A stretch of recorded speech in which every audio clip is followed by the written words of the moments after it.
कब्ज जो है कॉन्स्टिपेशन, इसको जो है अगर उम्मुल अमराज कहा जाए तो बहुत ही एक अच्छा इसके सूटेबल नाम बिल्कुल, है। बिल्कुल बिल्कुल, क्योंकि ये एक ऐसी बीमारी है जो बहुत सी बीमारियों को आपस में रिलेट कर देती है।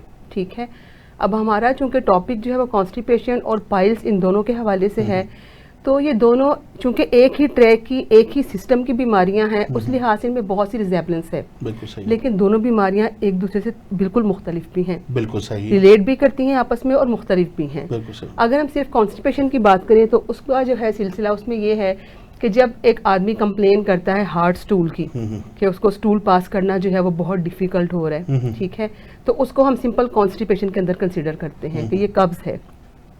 अब वहाँ पर भी ये है कि कब्ज, अगर एक पेशेंट को अल्टरनेट डे पे स्टूल आ रहा है तो वो कब्ज में हम उसको काउंट नहीं करेंगे। अच्छा। एटलीस्ट कम अज़ कम जो है एक हफ्ते में 3 बार से कम अगर कोई बंदा, कोई आम नॉर्मल इंसान जो है स्टूल पास करता है तो देन हम उसको जो है ना कॉन्स्टिपेटेड जो है पर्सन काउंट करते हैं। ठीक है। और अगर हम आ जाए पाइल्स की तरफ, हेमोरॉइड्स दोनों जो है ये मेडिकल टर्म्स है, बीमारी एक ही है, बवासीर जैसे आपने कहा, लेकिन एक मेडिकल टर्मिनोलॉजी है, हेमोरॉइड्स है या पाइल्स है, दोनों एक ही बीमारी के दो मुख्तलिफ नाम है। इसमें होता यह है कि जब कॉन्स्टिपेशन थोड़ी सी सीवियर हो जाए और पेशेंट अपना जो उसका फुजला है, पाखाना है, उसको निकालने के लिए जब वो प्रेशर लगाता है, जब वो जोर लगाता है, तो उसकी वजह से उसके रेक्टम की वेन्स हैं वो थोड़ी सी मतलब फूल जाती हैं, फूल के नीचे की तरफ आ जाती हैं, फूल जाती हैं, लोकल एरिया में फूल जाए या नीचे की तरफ प्रोलैप्स कर जाए, इन बोथ कंडीशन इसको जो है फिर हम हेमोरॉइड कंडीशन, बाद में यही ब्लड जो है वापस नहीं होता तो मसों की शक्ल इख्तियार कर लेता है। बिल्कुल, ये इसकी फर्दर कॉम्प्लिकेशन जैसे हम डिस्कस करेंगे लेटर ऑन। तो ये फिलहाल दोनों, यानी आपने बताया कि ये दोनों जो हैं अलग अलग जो है मर्ज हैं, बिल्कुल, लेकिन ये है कि इनका ताल्लुक जो है बहुत गहरा है, ताल्लुक बहुत गहरा है। बिल्कुल ठीक है, बिल्कुल। कब्ज जो है मतलब वो भी उसकी वजह बनती है पाइल्स की, और कई जगह पे जाकर पाइल्स भी कब्ज की वजह बनता है। बिल्कुल सही, बिल्कुल सही। अच्छा तबीबा नजमुल साहिबा, ये बताइएगा कि बहुत सारे लोग ना इसको संजीदा नहीं लेते, ठीक है, जिससे ये मर्ज बहुत ज़्यादा बढ़ जाता है, तो क्या इसके लिए एक हिकमत अमली अपनानी चाहिए कि लोग इसको जब ये इब्तदा हो इसकी तभी ट्रीटमेंट इसका करवा लें? इसके बारे में आप क्या राय रखती हैं? जैसे डॉक्टर फौजिया ने कॉन्स्टिपेशन का बताया, तो ये मर्ज चूँकि आम है तो इसकी तरफ इतना ज़्यादा ध्यान नहीं दिया जाता भी। अब यही चीज़ें बढ़ती हैं आगे, लेकिन पाइल्स की एक वजूहात में से कब्ज एक वजूहात में है, इसकी और भी बहुत सारी वजूहात, आम सा मसला समझ लेते हैं। एग्जैक्टली तो वो इसको दूसरी बात ये कि शर्म की वजह से भी लोग इसको डिस्कस नहीं करते डॉक्टर के साथ जाके, वो आपस में तो बात कर रहे होते हैं, लेकिन इस वजह से भी वो हेजिटेट करते हैं इसका इलाज करवाने से कि ये एक शर्म वाली बात है, शायद बताना मुनासिब नहीं समझते भी, इसलिए भी ये मर्ज ज़्यादा बढ़ जाता है। और इसकी चूंकि स्टेजेस होती हैं, तो जब ये बहुत ज़्यादा क्रिटिकल कंडीशन में चला जाता है तो फिर पेशेंट जो है वो डॉक्टर से रब्ता करता है। बिल्कुल सही, बिल्कुल सही।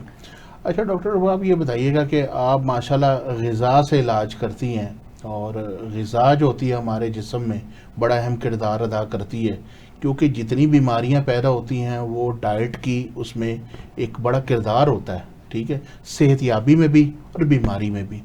बहुत सारे लोग ऐसे होते हैं जो कार्बोहाइड्रेट का इस्तेमाल करते हैं, कार्बोहाइड्रेट के इस्तेमाल से जो होता है उनका वेट बढ़ जाता है, ठीक है, तो इसमें ये जो बीमारी है पाइल्स की और कॉन्स्टिपेशन की, ये किस हद तक जो है वो नुकसान देती है?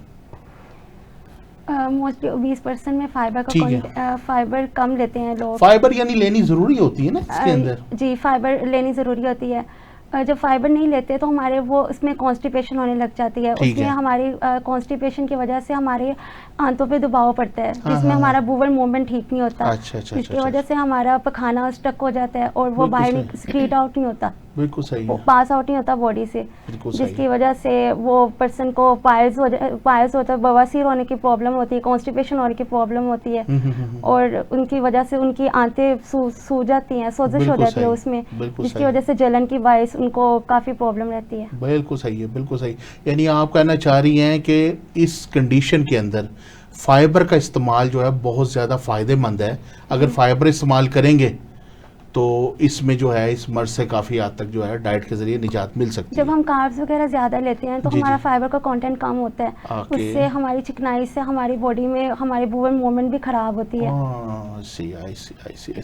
अच्छा ये बताइएगा सहर साहिबा, आपके तिब्बी पॉइंट ऑफ व्यू से जो हमारा जिगर होता है ये बाइल प्रोड्यूस करता है, ठीक है, और बाइल प्रोड्यूस करके हमारे जो गॉल ब्लैडर के ज़रिए इसको मैदा और आंतों के अंदर फेंकता है, जिससे चिकनाहट पैदा होती है।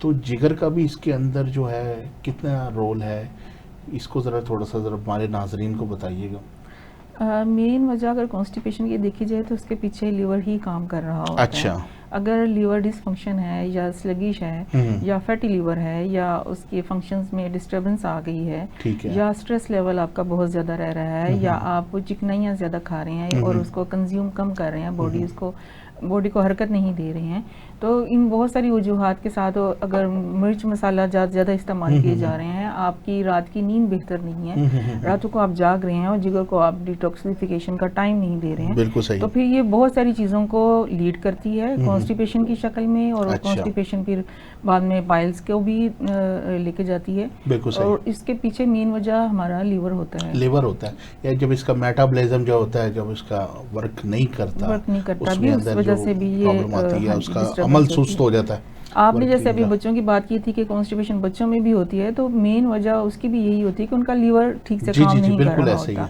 ड्यूरिंग प्रेगनेंसी उनको मदर को फॉलिक एसिड बहुत ज़्यादा खिला दिया जाता है या ऐसी चीज़ें इस्तेमाल करवाई जाती हैं जिसकी वजह से बच्चे का जिगर इफेक्ट हो जाता है। हालांकि आप देखें कि तिबी एतबार से बच्चे तो बलगमी मिजाज के होते हैं। एग्जैक्टली, उनको होना नहीं चाहिए ऐसा। लेकिन वो चूँकि आपने जैसे बात बड़ी आपका हिकमत भरा जवाब है कि मदर जो होती है ड्यूरिंग प्रेगनेंसी फॉलिक एसिड का इस्तेमाल बहुत ज़्यादा करती हैं, जिस वजह से बच्चे के अंदर इस चीज़ का इफेक्ट आता है। बिल्कुल सही है। अच्छा फौजी साहब, ये बताएं कि जो कॉन्स्टिपेशन होती है इसकी बुनियादी रीज़न क्या होती है, कैसे इसके ऊपर काबू पाया जा सकता है? देखिए, कॉन्स्टिपेशन जो है वो चूंकि बहुत कॉमन मर्ज है, तो इसकी जो वजूहात हैं वो भी बहुत सी कॉमन हैं। अच्छा, ठीक है। और यही वजह है कि अक्सर लोग इसको जो है ना इतना बॉदर नहीं करते, इसको बहुत ही एक जो है ना वो मतलब लाइट सा जो है मर्ज जो है उसको काउंट करते हैं, इसकी तरफ ध्यान नहीं देते, इसके ट्रीटमेंट की तरफ, क्योंकि वजूहात बहुत कॉमन सी हैं, सिंपल सी। उनमें सबसे जो पहली वजह है इसकी वो डिहाइड्रेशन है। अच्छा, मतलब पानी की कमी बॉडी के अंदर हो जाना। अब उसकी रीज़न क्या है? वाटर इनटेक हमारा बहुत कम होता है। एटलीस्ट जो है वो 8 से 10 गिलास पानी के पीना बहुत ज़रूरी है, लेकिन रूटीन में लोग इस पर ध्यान नहीं देते। वो पानी का इनटेक कम होने की वजह से जो इंटेस्टाइन है उनके अंदर ड्राइनेस हो जाती है, और जो ड्राइनेस होगी तो ऑटोमेटिकली उसकी मोबिलिटी, जो उसकी फंक्शन एक्टिविटी है इंटेस्टाइन की, वो कम हो जाएगी। कम होगी तो वो पूरी तरह से प्रॉपर अपना फंक्शन जो है वो जो उनका एक मूवमेंट है उसको वो परफॉर्म नहीं कर सकेंगे। उसकी वजह से भी स्टूल पाउच करने में जो है उसको प्रॉब्लम होती है पेशेंट को। उसके अलावा जो है जैसे भी जो है डॉक्टर साहबा ने कहा कि लो फाइबर इनटेक, फाइबर वाली जो खुराकें हैं वो नहीं ली जाती। मतलब सैलेड का इस्तेमाल जो है वो इतना आम नहीं है हमारे यहाँ, ठीक है। मतलब रोटी सालन पे ही हम लोग फोकस करते हैं, जबकि सैलेड का होना बहुत ज़रूरी है, ठीक है। उसमें बहुत सी फाइबर वाली डाइट्स हैं, उसमें ग़िज़ाएं मतलब आपकी जो है सब्जियाँ बहुत सी हैं जो फाइबर से भरपूर हैं, फ्रूट्स हैं, उनका इंटेक बहुत ज़रूरी है।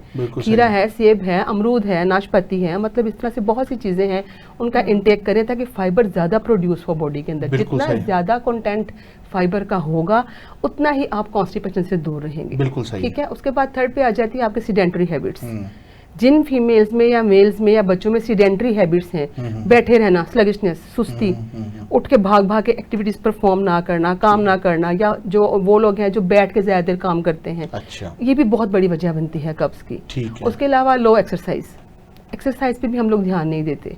एक्सरसाइज ना होने की वजह से भी बॉडी की मूवमेंट कम होती है, ऑटोमेटिक आपके पार्ट्स मूवमेंट कम करेंगे, आपका स्टमक जो है वो प्रॉपर उसकी मूवमेंट नहीं होगी, आपकी खुराक डाइजेस्ट नहीं होगी, इंटेस्टाइन की मूवमेंट जिसमें पहले जिक्र किया वो नहीं होगी, तो आपका जो है खाना हजम नहीं होगा। तो ये सारी चीज़ें मिलकर जो है ना कॉन्स्टिपेशन को ट्रिगर करती हैं और इसकी वजह बनती हैं। अच्छा, आपने जैसे डाइट की बात की, सब्जियों की, अब हमारे जो रोज़मर्रा मैटर है, ठीक है डॉक्टर रबाब साहब, आप भी ज़रा देखिए सुनिएगा, इसके अंदर लोग ज़्यादातर क्या सब्जियों में खा रहे हैं सर? एक तो महंगाई काफ़ी है, ठीक है ना, आलू का इस्तेमाल बहुत ज़्यादा हो रहा है। अब आलू जो होता है उसमें तो कार्बोहाइड्रेट्स जो होती है वो मौजूद होती है, गोभी खा रहे हैं, बैंगन खा रहे हैं, मटर खा रहे हैं, ठीक है, यानी वो सब्जियां इस्तेमाल कर रहे हैं जिसके अंदर कार्बोहाइड्रेट्स हद से ज़्यादा है।